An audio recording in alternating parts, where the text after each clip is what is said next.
and welcome to another Out of Spec Reviews video. You join me for a charging test of the Nissan Ariya. This is where I get the cars in the perfect temperature range, or at least best I can. I get to a charger that can deliver all the power, and we charge it from dead to full and kind of see how long it takes. And not only are we looking for the peak speeds here, we're looking at the total curve. And actually, surprisingly, the Ariya is going to do really well in this test. Now, it's not, I won't give too much away here. I think you'll actually be surprised because if looking at the numbers, 130 kilowatt peak speed on an 88 kilowatt hour usable battery pack capacity sounds really bad, but it actually makes up for it in the curve. So the Ariya, if you don't want to watch this video, it's going to be quick, but if you don't want to watch this video, is a masterclass. The Ariya is a masterclass in it's all about the curve and not about the peak. So let's get into the charge test. I'll walk you through the testing procedures. I'll show you the 0 to 100. We'll graph it out at the end, talk about where you should try and plug in, when you should try to unplug, and get into the deep dive on charging the Nissan Ariya. So those of you who may know, I've recently had a Nissan Ariya on test for the last week or so, and it was the most expensive, biggest, baddest one you can get here. It was the all-wheel drive Platinum Plus with the 91, 92 kilowatt hour gross battery pack capacity, 88 kilowatt hour usable, and basically did a whole bunch of tests with it. Did range tests, did charging tests, of course, did driving dynamic tests, and overall, I think the vehicle left us with a little bit of question mark. And I put up a video a few days ago asking Nissan, like, what have you been doing the last 13 years? And it certainly isn't making the car look great on paper, because a Tesla Model Y Performance costs less than the Nissan Ariya spec that I tested. Granted, I had the most expensive one. And that vehicle charges at 260 kilowatts. And this, well, it's really 250, but I've seen 260. And this one charges at a peak of, we're about to find out, 132. Pretty much half. But it's not about the peak. It's all about the curve. So the Ariya actually makes up for this. Now, it's we'll talk about where I think this vehicle's useful for. I don't think it's a great road tripping vehicle, but it actually could be a good ride sharing vehicle. If you live in an apartment without home charging, we can actually get into the Ariya might be the right choice. So let's talk testing procedures. I drove the car all day, charged it, discharged it, made sure the battery was nice and toasty. And one note about how this vehicle charges is it seems to be fairly unaffected by temperature. I mean, certainly if you plug it in frozen, it's going to charge slower. You plug it in red hot, it's going to charge slower. But it seems to have a very wide temperature range to accept its charging curve, because I actually had to run this test multiple times because, shocker, failed charging sessions on the charger side, not on the car side. So there's no surprise there. But we had cable cooling issues, we had hardware issues, other things like that. I finally found the right charger that I could use to get a great recording in. And what was really cool was just every time I charged this Ariya, I got the same results in the same place all over and over and over. And that very rarely happens with a lot of new EVs that might be pushing the boundary on, you know, maximum charging speed. eGMP is sensitive, Taycan can be sensitive, Lucid can be sensitive to temperature, and that just means you're really stressing the tech. You're doing everything the battery can, and there's very much benefits to that, idea as well. But Nissan is like, let's just slow it all down, and we're going to give a consistent experience. So we have to give them some props to that. So that's what I did. I drove the car around all day, and it was great. There's also two settings that you need to be aware of if you're a Nissan Ariya driver. The first is a setting that's in the main user HMI, the instrument cluster, if you will, that is where your navigation is and all of that stuff, the main screen. In there, if you go to the home menu where all of your apps are located, you hit settings, and then you scroll over to EV, and then all the way at the bottom of that page, you have a battery heating option. And that's basically a manual preconditioning switch. If it's cold outside and you're heading to a DC charger, kick that thing on. It's going to run the battery heating system so that it's not frozen when you get to a charger. It's kind of buried in there. And then very weirdly, on a completely different screen, the one in front of your steering wheel, there's also another set of EV settings that is like operated totally differently than the main screen. I don't know what they were thinking here. But when you go into the settings menu on the instrument cluster, you go to EV settings, then you'll see one for battery cooling. Why they're not in the same place, I don't know, but whoever did the software on this car really needs to just not ever do software ever again. It's that bad.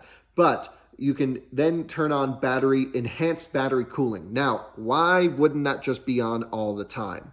Well, my understanding is there are some noise regulations in certain markets, like Japan, where the car was probably engineered, where your car can't make a certain amount of noise after a certain time. And this is America. This was a US spec car. That option should not be in there. We just want the fastest charging. So I'm not sure what's going on with that there. But make sure that battery cooling's on and just never take it off. If you're going for, battery longevity, you don't want to run it into the red, and also, just faster charging times. So once you get all that set up, you get to a DC fast charging station, and I plugged it in at 0. So let's see what happens here. I just have to make one quick caveat. My camera recording the EA screen unfortunately failed to capture the video. So we have the charging power. This is the power coming in through the port on the vehicle. We just don't have how many kilowatt hours we added over a certain time period. I graphed it out. We can mathematically calculate it if you want to, but this is still pretty interesting to watch how it charges over a time frame. So we plug it in, boom, we're starting now, and we're right up to 80 kilowatts, and we'll walk our way up to about 85, 86 kilowatts. Very weird how it starts slow down low. Not sure why, but it does. At 6%, watch this. Cranks up the taps. We're now at 125 and it's ramping up. And so 6% is really your target arrival on a road trip in this vehicle, 5 or 6. You want to get it there and you want to ride this peak for as long as you can on a trip, because it's not a very high peak, 130 kilowatts, 125. I said it when I reviewed the ID4 for the first time 2 years ago.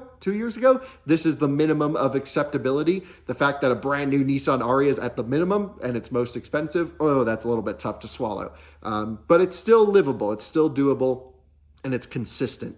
And you can see it's just sitting right there at 130 kilowatts. We'll see our peak of 132 kilowatts right around here in the low 40% range. High 30s, and then just before 50%, it starts to slowly come off. And really, there's no reason to unplug at a charger right now. We're talking just a couple kilowatts slower. It's still kind of sitting flat. We're down to about 110 kilowatts. If you're road tripping and charger hopping, and at this point you can make it to the next charger, I would unplug, go to the next charger, get those extra 30 kilowatts or so, and ride the next charging wave. But the magic of the Ariya is actually what happens from here on. From about 60% to 95%, it actually doesn't slow that much. Keep an eye on this. We're doing 90 kilowatts at 70% right now. That's really good. And by the time we cross 80%, we're going to be doing 80 kilowatts. That's really good. The fact that this can hold reasonable charging power so deep into the battery pack means for ride sharing, because you got to juice up all the way, again, for those apartment dwellers who may not have home charging, you can actually get a pretty high charge level without wasting a lot of time. And your charging speeds at high state of charge relative to your battery peak charging rate is a really good percentage as well. So it's not quite e-tron level, and it doesn't just sit flat all the way like some Nissan Ariya people say, but it's really impressive, this curve, really good. And I'm trying to think about why they tuned it to do this. And I think it's because they're relying on a lot of people to not have home charging and need to do high peak DC fast charging. Look at this, 52 kilowatts at 93%.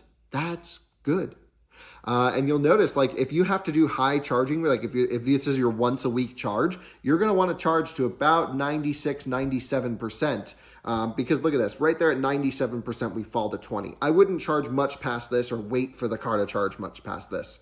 But if you're just like need to get juice in the battery, go for it. Unfortunately, there's no real way to set a charging limit in the Ariya. You can't say charge to 90 or 80% to save it some life. But, still, that's the way the Leaf was, and that's that. So look at this, 1 hour. I'm just pausing it right here. 0 to 99% in an hour flat. That is right on par with pretty much every Tesla I've tested. And, not too far off some really competitive cars. Now, again, we didn't see any big peak speeds, but our average charging rate up to this point is roughly 90 kilowatts or so, our average power level, because we've added it's probably about 85 kilowatts average charging speed from 0 to full. Really good. And that's because we've added, it's 88 kilowatt hour usable, and we just pretty much threw that in the battery pack in an hour from dead. Impressive. Really impressive stuff. So this is where the Ariya starts to actually make sense if you can't have home charging, or if you're a rideshare driver is the application I keep coming to. Now, it takes almost another 45 minutes for it to go from 99 to 100% to complete, but it's top balancing, it's jamming the last electrons in there, and that is not unlike some of the most sophisticated electric vehicles on the market today. So I'm actually really impressed with the charging of the Ariya. For me, for myself, it doesn't work because I charge at home most of the time, and I want to talk about home charging on the Ariya here in a minute, but I charge at home most of the time, and when I go on a trip is when I do the out-of-spec road tripping way. And I like to have the big peaks and short charging times, but I just hop from charger to charger. And to me, that's the fastest way to road trip. We've proved it going across the country with this, breaking cannonball records over the years, things like that. That's the way to do it.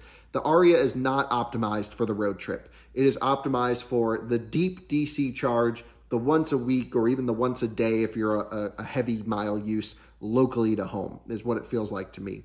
You can, of course, take this on a road trip and it wouldn't be a problem, and you might even be able to skip some charging stops, but it's not the fastest car, and especially for the price, I think it should be. But let's get past that. Let's talk AC charging.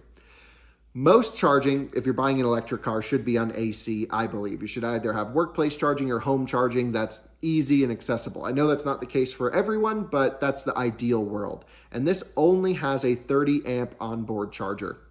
And a 30 amp onboard charger means a lot of hours 0 to full at home. Now, most of the time you're just going to be topping up and it's all going to be good. And most people don't even need a 48 or 80 amp charger at your house. It's a little bit unnecessary. Most people can get away with 32 amp charging at their house or even 24 amp charging at their house for the daily commute. I know people who just plug into wall outlets and it's fine. However, for a vehicle priced like this one, for something that we've waited so long for from Nissan, it should have at least a 48 amp onboard charger. And you can see we're at 100% at about an hour and 40 minutes is when it completes. It should have a faster onboard charger on the vehicle because throughout the life cycle or throughout your ownership period, there are going to be points in time where you're at a hotel, you arrive late, you leave early, you need to get as much juice in there as you can. You just got to do the quick top ups here and there. It's nice to have a faster onboard charger. No one's ever going to complain about faster charging, and a vehicle should be able to accept it, especially one priced in this category. So a 30 amp onboard charger, which is 7.2 kilowatts at home voltage at 240, or even like 6.3, 6.4 at 208 volt, that's too slow. No exception in my opinion. Let's pull up the charging curve. DC fast charging curve here. This is pretty much the ideal curve. You might, like I said, this is what I've pretty much witnessed with the car over and over, and it's really impressive. You can see on a road trip, you're really going to want to target this 6% arrival and eat this fast charging for as long as possible. There's no reason to ever unplug before, let's say, 53% state of charge in an Ariya. Even if you can make it to the next charger, take the fast charging while you got it. And then if you can make it to the next charger here and you can arrive somewhere close to 6%, adjust your driving a little bit, that's the road tripping way to do it.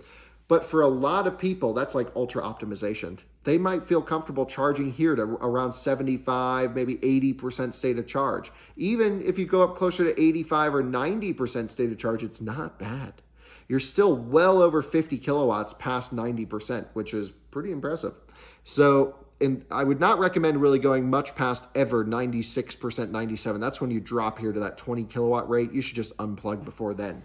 But it's one of those cars that it's not the end of the world if you have to wait to get a lot of juice in that thing. And the fact that it's got so much usable capacity and it can add it on an average pretty fast over that hour means this car is going to work really well for a lot of people who don't have home charging or at least rely on DC charging. So I have to give Nissan props on that. That's pretty impressive. I'm going to leave you with one final thought, one that I haven't fully tested, but I've heard about and I experienced slightly. The Ariya seems to limit its DC fast charging speeds based off of the amount of kilowatt hours added in a certain time period. So if you're constantly on a road trip, DC charging, DC charging, DC charging, like we've seen Bjorn do in his 1,000-kilometer challenge, it seems that even on the bigger battery pack, it will limit its peak speeds down to 90 kilowatts. Now, that's a bit too slow. That means that you'd be sitting under this 100 mark the whole way, and you'd match up somewhere around 60%. So I think I noticed a little bit of this with the US spec car. I didn't take it on a trip, so I didn't really experience this, but I saw it start to limit at about 115 or 110. I definitely wasn't getting peak, and that was after a few charging sessions. I think it's like 2 or 3 you start to notice it. So I really hope that through a software update, somehow Nissan gets rid of that limitation. You're not stressing the battery pack at all. There's no big heat going into this thing. The cooling fan's only kicked on for a short period of time. I think that's a bit unnecessary to do this arbitrary limit at 90 kilowatts. That's a bit of a shame. But the one last point is there is a smaller battery pack to Ariya as well. I haven't tested that. It's like mid 60 kilowatt hours. I believe it still has the same 130 kilowatt peak though. So I don't know why they chose that. Maybe they sized the wiring that way, sized the cooling package that way, whatever it is. But there you go. That's the Nissan Ariya charging. It's all about the curve, not about the peak. Matches other cars that seemingly are better on paper when you start doing deep charges. And for a lot of people, that matters. So have to say, good work to Nissan. Would have loved to see a little bit more peak here and then to also retain this curve. But, that might be too much heat for it to handle. So thanks so much for watching. See you on another one soon. Would love to hear your thoughts on this in the comments. Bye-bye.